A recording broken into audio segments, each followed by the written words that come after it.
अभी हाल में प्रधानमंत्री नरेंद्र मोदी ने कनाडा के प्रधानमंत्री मार्क कार्नी के निमंत्रण पर G7 में छठी बार भागीदारी की।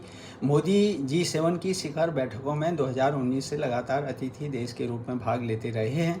G7 यानी ग्रुप ऑफ सेवन विश्व की 7 उन्नत अर्थव्यवस्थाओं का एक अनौपचारिक समूह है, जिसमें कनाडा है, France, Germany, Italy, Japan, United kingdom और संयुक्त राज्य अमेरिका शामिल हैं।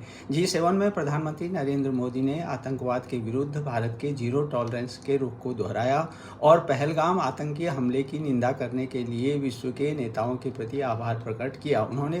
उन्होंने उनसे आतंकवाद के विरुद्ध वैश्विक कार्रवाई को गति देने के साथ ही आतंकवाद को बढ़ावा देने तथा उसका समर्थन करने वालों पर सख्त कार्रवाई करने की आवश्यकता भी जताई।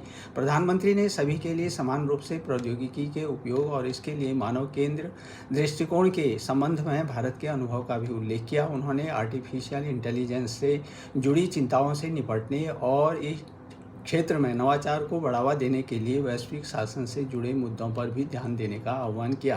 प्रधानमंत्री ने ग्लोबल साउथ की चिंताओं और आकांक्षाओं के साथ ही दीर्घकालिक और हरित मार्ग के माध्यम से ऊर्जा सुरक्षा, प्रौद्योगिकी, बुनियादी ढांचे और निवेश के भविष्य पर भी G7 चर्चाओं में भाग लिया।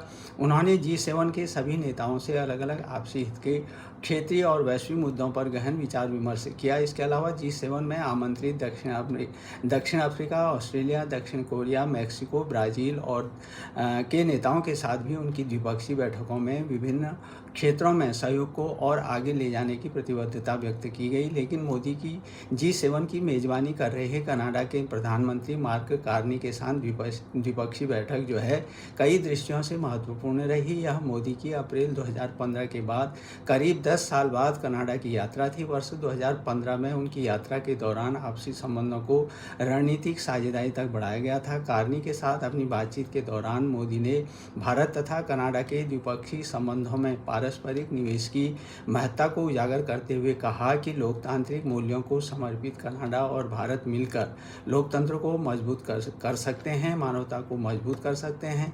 दोनों नेताओं ने उच्चायुक्तों की बहाली पर चर्चा की और डिजिटल बुनियादी ढांचे, आर्टिफिशियल इंटेलिजेंस, खाद्य सुरक्षा, महत्वपूर्ण खनिजों की आपूर्ति श्रृंखला, व्यापार, स्वच्छ ऊर्जा, अंतरिक्ष और उर्वरक जैसे क्षेत्रों में दोनों देशों के बीच द्विपक्षीय सहयोग की असीम संभावनाओं के दोहन पर भी ध्यान दिया।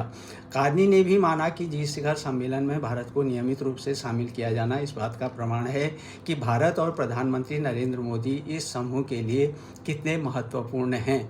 यह कार्नी की तरफ से निश्चित तौर पर एक महत्वपूर्ण वक्तव्य था मोदी के प्रति।